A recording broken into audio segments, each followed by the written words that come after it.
no es función del moderador, como por el nombre que me ponen, yo soy quien ha de moderar, pero en este caso me gustaría asumir la condición de instigador o de agitador, ¿no? Y rogaría al público que intervenga en la medida en que considere conveniente en cualquier momento. Pues si me permites, como ha habido alusiones a los movimientos ciudadanos, yo quería poner unos datos que he sacado de un estudio de Zone Político, que es de la Universidad de Salamanca del 2011, hecho por los profesores Kerman Calvo, Teresa Gómez Pastrana y Luis Mena, referido a los meses de mayo a junio del 2011 sobre el movimiento del 15M, porque aquí se ha hablado mucho de este tipo de movimientos y a veces incluso se le ha llamado como algarabía ciudadana. Por Metroscopia en el 2011 el 80% estaba de acuerdo, pensaba que el 15M tenía razón en sus reclamaciones, y el CIS de junio del 2011 habla de que el 70% lo valoraba positivamente. ¿Qué sensación, o sea, cómo se concibe este movimiento, cómo se autodenomina? Para ellos es un movimiento de regeneración de la democracia. Sobre la edad de formación, o sea, la edad que tiene la gente que formaba parte de este movimiento, no son ningunos críos, era gente entre 19 y 30 años que tenían o estaban cursando estudios universitarios, o los tenían, y además dominaban las TIC, que son las tecnologías de la información y la comunicación. En cuanto a las ideologías, evidentemente el movimiento, si el CIS de mayo del 2008 fijaba en el 1, perdón, Juan Antonio, que te gustan tanto las estadísticas, si el 1 era la extrema izquierda, el 10 era la extrema derecha, España, los españoles nos situábamos sobre el 4,56, es decir, más bien hacia la izquierda.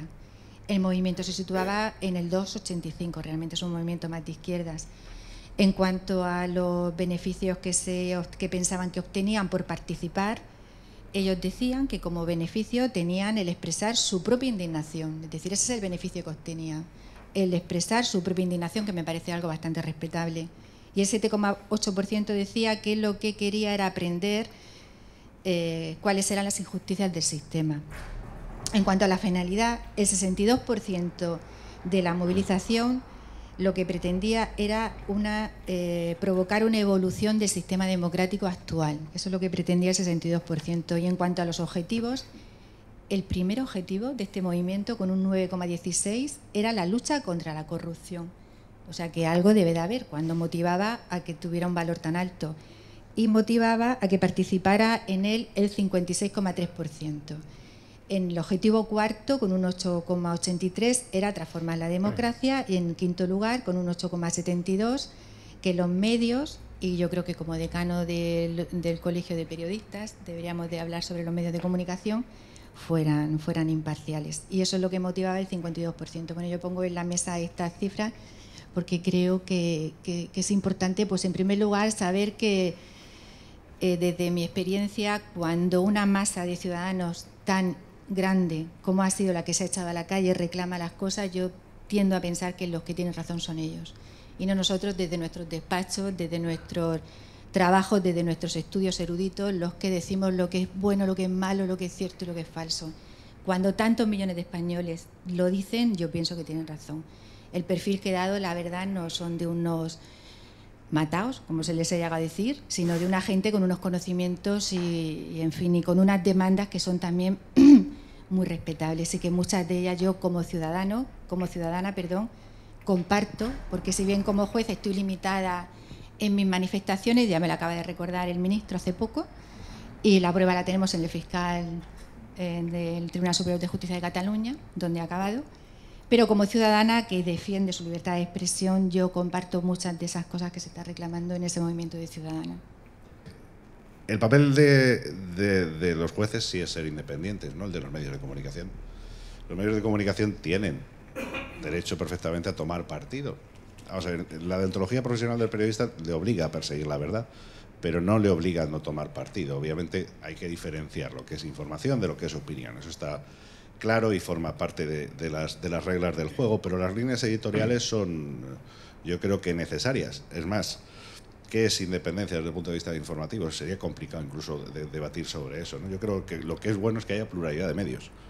Y lo que es bueno es que los ciudadanos tengan capacidad de sacar sus propias conclusiones accediendo a una pluralidad informativa. Que ese es uno de los riesgos que tenemos, que cada vez hay menos medios, cada vez están más concentrados, cada vez están en menos manos. Por otro lado, se nos abre la vía de las redes sociales y, bueno, bien, ahí tenemos también una posibilidad, pero también es peligrosa, porque las redes sociales no tienen vocación de responder al rigor. Lo que pasa a los periodistas, y tampoco quisiera yo centrarlo en mi colectivo, pero bueno, bien, dado que ha habido alusión, ¿no? Y los periodistas somos probablemente una de las profesiones más desprotegidas desde hace mucho tiempo. Y voy a citar ejemplos. La Constitución española, que por aquí hay gente que se la conoce mucho mejor que yo en su articulado, pero bueno, hay algunos artículos que nos aluden a los periodistas expresamente. Y se nos concede, pues miren, como a los sacerdotes, los abogados y algunas otras profesiones, pues por ejemplo el secreto profesional, ¿no? Que es una garantía importante para precisamente que el periodista pueda realizar su trabajo con independencia. Se nos da también, bueno, la posibilidad de ejercitar la cláusula de conciencia, que eso en la práctica, bueno, la práctica hay que decir bastante poco, pero es que si una línea editorial, por ejemplo, cambia en el medio en el que uno esté trabajando, uno tiene derecho a esgrimir esa cláusula de conciencia y al final uno acaba con un magnífico despido improcedente, pero bueno, por lo menos la puedes esgrimir, ¿no? ¿Qué quiero decir con esto? Que la Constitución española, que es nuestra carta magna, que es nuestra lex máxima, nos alude, pero luego no nos han dado herramientas para que el periodista sea realmente capaz de defenderse de determinadas cuestiones. Por ejemplo, la colegiación obligatoria, que existe en otras titulaciones. Al periodista al final se le meten en un mar de dudas que empiezan por la definición de qué es medio de comunicación. Yo invitaría al público a que alguien me defina qué es un medio de comunicación. Yo todavía no lo sé. ¿Qué es un medio de comunicación, no? Bueno, no es por intervenir, pero este sería un poco un debate para otro día. Debate para otro día, bien. Claro, porque sería muy Al final, concluyo con esto. Si para montar usted mañana una guardería la administración le obliga a que tiene que tener tales titulaciones y hasta tales metros cuadrados para montar un medio de comunicación, salvo los que van por concurso, usted es libre de hacerlo, sin más trámite que el de registro, y el que empieza a trabajar de ahí es periodista. ¡Ole! Pues eso son las reglas del juego que tenemos. Luego ya apelar a la deontología ya es la heroica, ¿no? Para eso estamos también creando colegios profesionales, para intentar autorregular la profesión. Y cierro el debate de la independencia periodística, ¿no? En cuanto a los movimientos sociales, que parece que quizá tenga más calado y es más interesante oír sus opiniones, ahí parecen que son en general un soplo de aire fresco, pero también son peligrosos, matizo. Si no son capaces de instrumentalizar sus aspiraciones, sus demandas, sus reflexiones, con herramientas realmente de participación social. ¿Por qué? Porque al final es muy fácil que alguien se coloque oportunistamente al frente de esos movimientos y te surge pues un Beppe Grillo, ¿no? Creo que se llama así, ¿verdad? Y fíjense la que tiene liada en Italia, ¿no? Quiero decir que los populismos son muy, muy, muy complicados. Salir a la calle ahora mismo a decirle a la gente lo que quiere oír es muy fácil, porque las estamos pasando... no puedo decir esa palabra. También se puede decir. Este putas. foro es un foro absolutamente libre. La gente sufre todos los días en sus carnes. Quien no tiene un paro en la familia, pues tiene dos. Quien no está asistiendo, efectivamente, hemos hablado de la problemática de los desahucios, que es un drama social. Tanto y tanto sufrimiento ahí en la calle, que es muy fácil que alguien se pueda aprovechar de él. Y si repasamos la historia, veremos que tantas y tantas veces ha sucedido. Por lo tanto, yo sí soy un claro defensor de los movimientos sociales organizados y con unas reglas de juego. Lo contrario me parece peligroso porque acaba conduciendo a algo que yo no desearía. Yo deseo un cambio, una transformación, una regeneración, pero me da mucho miedo una revolución.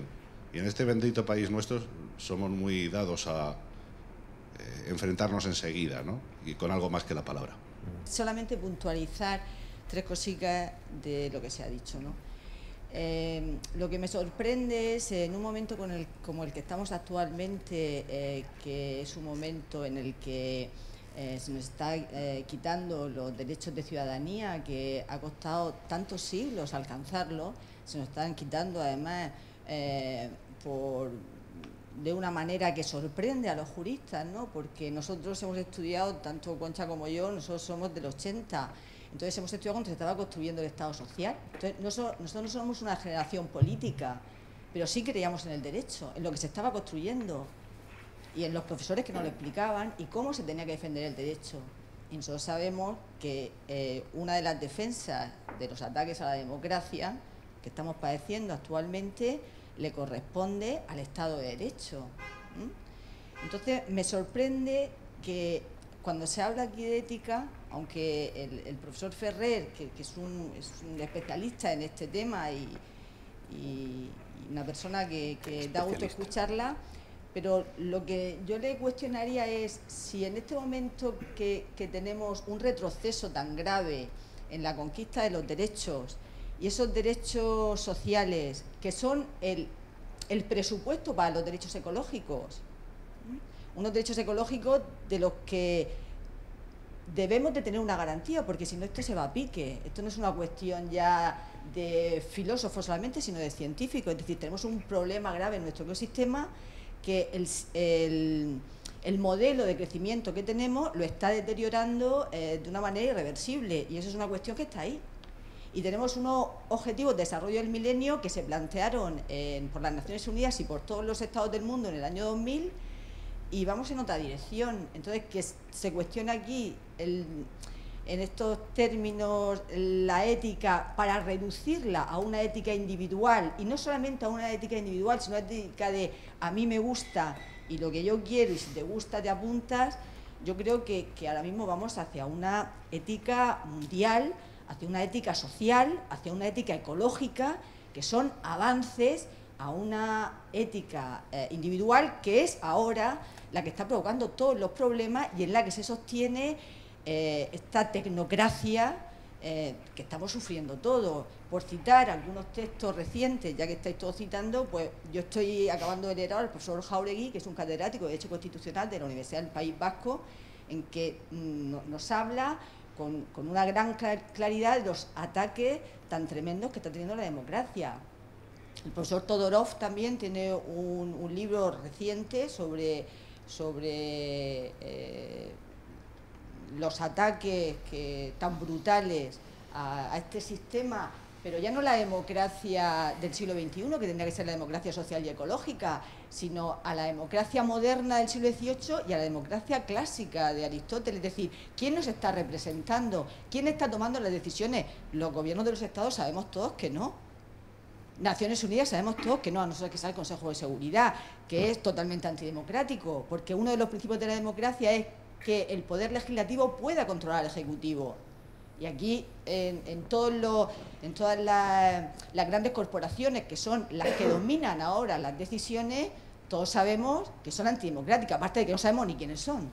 Entonces, plantear ahora aquí la ética en términos de la ética mía individual, de lo que me gusta, me parece que deja muy lejos la gobernanza mundial, la ética mundial y los principios ya no de libertad y de igualdad, sino de fraternidad, si queremos sobrevivir como humanidad.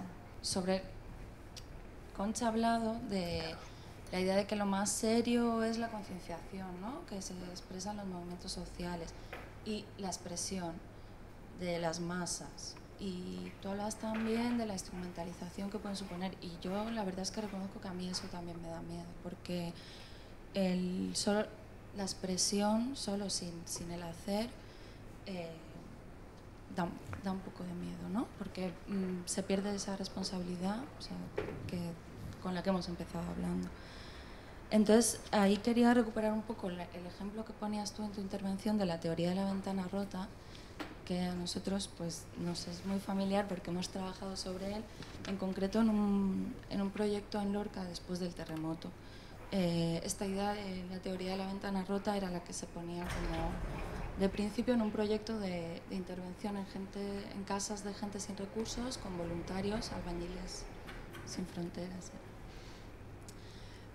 Lo que se vio en ese proyecto es esa falta de la libertad de hacer, porque ahí se abrió como un gran estado de excepción en el que tú podías hacer esas reformas con voluntarios por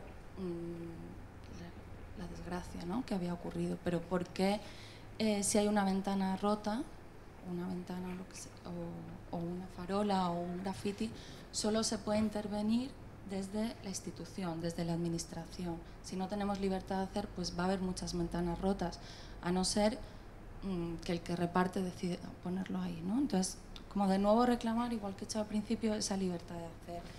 Entonces, y de nuevo recuperando lo que proponía Urbano, ¿no? De, bueno, pero es que hay cosas que sí son el bien común, ¿no? Como la naturaleza o la historia. Y luego, ¿no? Como esa idea de los medios deberían tener una colegiación, ¿no? También para...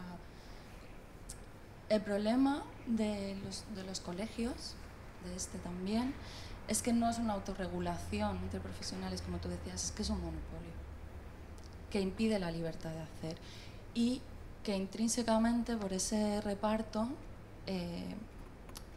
lleva estructuralmente la corrupción. Pedir que sea la institución más seria, pues ¿quién lo puede pedir? ¿Qué es ser más serio, ¿no? Entonces ahí, volviendo a la pregunta que hacía al final Concha, ¿qué ética? Bueno, pues a lo mejor os interesa revisaros la ética hacker, ¿no? Y rechazar todos esos monopolios. Pero en cualquier caso, mi propuesta, y la repito, es que cada cual haga explícita la suya. No la que tú quieres para todos, sino la que tú tienes para ti, y a lo mejor los otros se apuntan. Y a lo mejor ahí sí que hay una autorregulación. Yo quisiera dejar así como encima de la mesa, y me gustaría como particularmente hablarlo contigo, ¿no? Quizá lo que es mi opinión personal, así como observador, ¿no? Que tiene que ver con que yo creo que yo detecto que efectivamente se está, quizá llego a pensar, no sé bien cómo decirlo, que está ocurriendo algo gordo, entre gordo y gordísimo. O sea, no ninguna broma ¿no? Y porque se está cociendo. Esto del 15M, o sea, el 15M sigue. No tiene visibilidad física, pero sigue. La gente del 15M no ha cambiado de modo de pensar, ni muchísimo menos. Yo tenía una lista como de situaciones que conducen a la ética. Yo estuve hace 15 días en la Plaza de la Cebada, impulsada por un grupo de arquitectos, por alguna manera, y hay que estar en la Plaza de la Cebada para saber lo que es la Plaza de la Cebada y para saber lo que está ocurriendo en Madrid. Entonces, un indicador de que efectivamente está pasando algo sustancial es que el propio poder está nervioso. O sea que creo que ese incluso es el mejor indicador, ¿no? Porque, y pongo un ejemplo, que sería La Verdad. Cuando La Verdad crea un foro sobre la regeneración, y lo llama así, la regeneración, quiere decir que hay una inquietud. Hasta, dijéramos, un instrumento de comunicación que tiene tantos vínculos, está tan entrelazado con los sistemas de poder, que creo que se puede decir con tranquilidad, ¿no? Entonces, creo que ese quizá incluso para mí es el mejor indicador. Entonces, a mí lo que me entristece, dijéramos, como más profundamente, sería que esta inquietud, que va a más, dijéramos, se intenta calmar con recuperaciones de un individualismo, ¿no? O con medidas, dijéramos, de mucho control, mucha acción, ¿no? Pero sin entrar en la revisión profunda del propio sistema democrático. Entonces, eso, yo creo que ahí se está produciendo un error táctico dijéramos, de nuestros políticos en general, los que prácticamente la totalidad de los que tienen el poder, ¿no? Entonces, bueno, yo no sé, pongo otro ejemplo que también me sirve, que tiene que ver con todos los fenómenos que están ocurriendo en Latinoamérica. Latinoamérica, bueno, yo he tenido experiencias de relación con Latinoamérica, de gente que va y gente que viene, y entonces en relativamente poco tiempo nosotros hemos dejado de ser referencia de Latinoamérica para que Latinoamérica sea referencia nuestra. Y entonces en Latinoamérica se están desarrollando unos procesos de una envergadura impresionante. Yo ayer por la mañana escuchaba al ministro de Justicia despacharse a Hugo Chávez como un personaje que ha muerto el chavismo, que a mí, o sea, me parece que es terriblemente inquietante que no aprecie la relevancia del o sea, por lo menos como inquietud, que si el chavismo muere con Chávez o el chavismo sigue, ¿no? Entonces, el no ver, porque, bueno, ya me callo, pero que el único cambio, el único acuerdo institucional en 30 años de democracia cutre, según mi calificativo, sea entre el PP y el PSOE, para que en una noche de agosto se modifique la Constitución, esa que tú has traído, exclusivamente para garantizar a los mercados que nuestro primer objetivo es el compromiso con su deuda, o con nuestra deuda, como la queramos, el tiempo verbal que queramos, del pronombre que queramos poner, pues a mí me parece bárbaro, pero absolutamente bárbaro, ¿no? Entonces, o sea, yo creo que si se reflexionara sobre esto, llegaríamos al acuerdo de que la inestabilidad del presente es muy grande y esto puede dar un giro, un vuelco extraordinariamente poderoso, y yo desde luego no le tengo ningún miedo. O sea, eso yo lo digo con toda tranquilidad, yo no le tengo ningún miedo. Yo ya, dijéramos, en mi recorrido vital lo doy por clausurado, veo, o sea, ya lo único que me interesa son mis hijos. Una hija la tengo ya radicalmente instalada en el antisistema, discutimos de vez en cuando, pero está allí instaurada, y el hijo pues no se lo va a pasar. Pero ya, o sea que yo ya probablemente salga más blando, y entonces a lo mejor, pero o sea, bueno, no sé, y entonces detecto que esa conducta individual, donde únicamente realmente la percibo, porque yo a lo largo de, en fin, conozco mucha gente, digamos, en situaciones de fortísimo compromiso, más profundamente equivocadas, como pueda ser los personajes que ocuparon un edificio que la universidad le engañó radicalmente, ¿no? Pero, por ejemplo, personas que han dado experiencias de ocupación, por ejemplo, que sería esta situación ya violenta, yo en esa... las vivo como observador realmente, ¿no? Intento ayudar un poco, pero en fin, soy observador. Y entonces lo que detecto es que ese compromiso individual, donde únicamente se da, y cuando realmente la experiencia ética es profunda y es comprometedora, es exclusivamente en situaciones de radicalidad.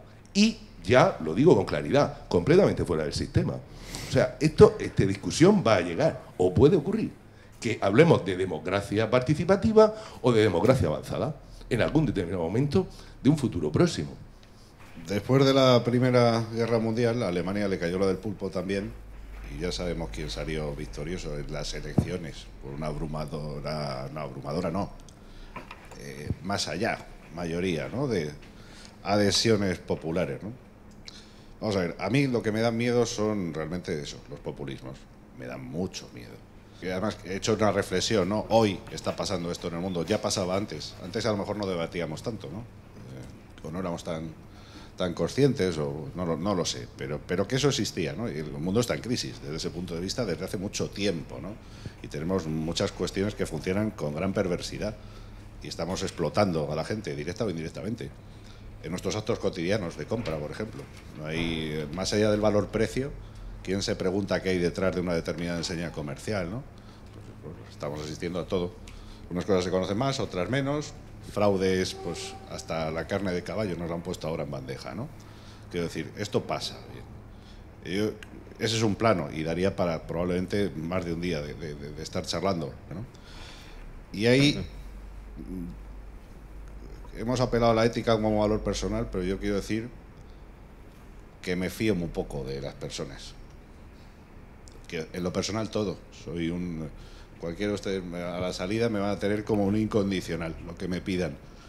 Pero socialmente yo prefiero tener normas, prefiero tener leyes y que se aproximen lo más posible a tenernos, bueno, digamos, con unas pautas de conducta que nos lleven por un camino de entendimiento.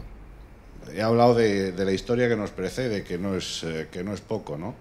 Y de la visceralidad hispana, ¿no?, con la que probablemente nos apasionamos a la hora de significar las diferencias, porque esa es nuestra especialidad, fijarnos siempre lo que nos separa del otro, ¿no? El día que hiciéramos un apostolado de la coincidencia, madre mía, anda que no tendríamos transformación social, ¿no? El movimiento 15M, el movimiento 15M nace con una gran heterogeneidad, precisamente porque el único punto, el primer punto por lo menos común, es el cabreo generalizado. Esto hay que cambiarlo, no puede ser, basta ya, ¿no? Y ese es un cabreo que afecta a un sector ideológico que tiene una horquilla amplísima. Yo es cierto, con los datos que me estaban manifestando antes, parece que ya se va segmentando, pero bueno, bien, quiero decir, ahí te puede salir desde un partido ultra por un lado a un fantasioso de cualquier historia por el otro, ¿no? No me gustan ninguna de las opciones. Prefiero que sea un movimiento organizado y que un movimiento que realmente otorgue cauces de participación ciudadana. Los partidos políticos estarán en crisis, pero yo quiero un sistema democrático que tenga partidos políticos, que funcione de otra forma, que tenga más democracia interna, que esté más cerca del ciudadano. Bien, pero yo no atacaré nunca un sistema de partidos políticos. Me parecen que son una opción natural para que las aspiraciones ciudadanas puedan llevarse a cabo, ¿no? La independencia de los poderes total y absoluta. Anda que no hay que hablar de eso también en profundidad, o se podría hablar en profundidad, ¿no? Sí. Otro debate amplísimo. No voy a extenderme mucho más. Conclusión, yo creo que hay muchas disfunciones en nuestra sociedad. Creo que hemos perdido el miedo a criticarlas abiertamente. Ya se nos ha ido abajo el complejo. Ya Franco se murió hace mucho, ya el 78 lo tenemos más que asumido. Podemos hablar de nuestra Constitución y de las cosas que cambiaríamos o dejaríamos de cambiar, ¿no? Pero por Dios, hagámoslo de manera organizada. O sea, invadir una casa de la palabra, como puede ser un parlamento, me da igual que sea autonómico o nacional, las Cortes, y no dejar que, pues yo creo que no es el camino. Ahora, presionar, todo lo que haga falta. Ojalá y el verdadero lobby sea el lobby social, ¿no? Para cambiar todo lo que realmente necesita ser transformado, ¿no? Probablemente no es mi función intervenir y mucho menos manifestar mi opinión. Pero probablemente sería bueno analizar cuál es el origen de ese movimiento, ¿no? Porque es evidente que los movimientos sociales y la estructura civil, la estructura de la propia sociedad civil, que no se rige por, digamos, normas tan rígidas como las que todos sabemos que contienen y que organizan los partidos políticos, presentan una fragilidad mucho mayor frente a los ataques de los medios de comunicación organizados o frente a determinados ataques de ese poder a que os estáis refiriendo, que está muy claro que ya no está en manos de los políticos. Es decir, cuando estamos hablando de una sociedad de partidos políticos, no podemos olvidar realmente a quién se está sirviendo desde esa estructura, porque a lo mejor, con esta historia de los mercados, estamos llegando a un momento en que no estamos conociendo dónde está el poder que nos gobierna. El poder que nos gobierna está en otro lugar. Está ayer en una...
Bueno, pues quería decir cosas muy rápidas, porque no me gusta monopolizar. En cuanto a que es un medio de comunicación, tú eres un medio de comunicación fantástico.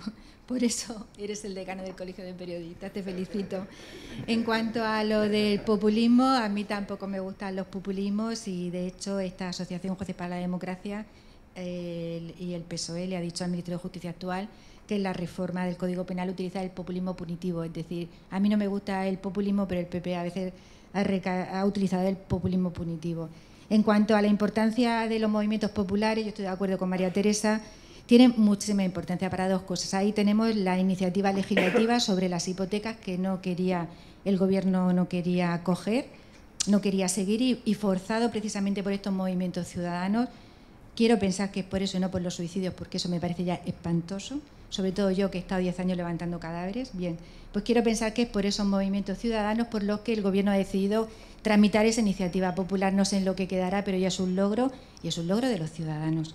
Es un logro de los ciudadanos, tal y como dice el historiador Fontana, que sirvan para presionar para la negociación. Y la presión ayuda a la negociación. La prueba la tenemos, que la última huelga de jueces, el ministro de Justicia, yo lo siento, hablo de lo mío porque yo no sé hablar de todo, es hablar de lo mío y poco, ¿vale? Lo siento.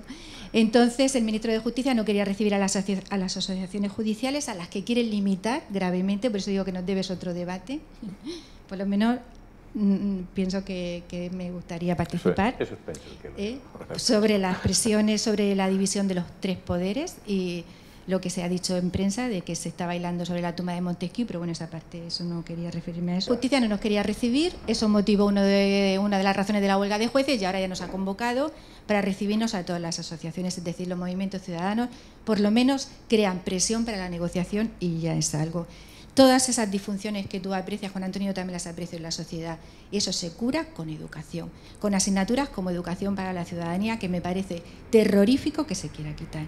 Cuando está enseñando derechos humanos, dignidad de la persona, la ética es otra cosa. Vamos a enseñarles que son ciudadanos y que hay toda una historia que yo me he referido desde la edad antigua, y era mucho más amplio, pero lo he querido resumir, y eso hay que enseñárselo a nuestros hijos.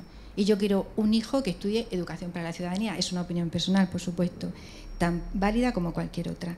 Y en cuanto a los medios de comunicación, yo, por ser coordinadora de JAD, y con esto termino, he tenido la experiencia, muy bonita por otra parte, de participar en todos los medios de comunicación, desde la copia hasta la SER.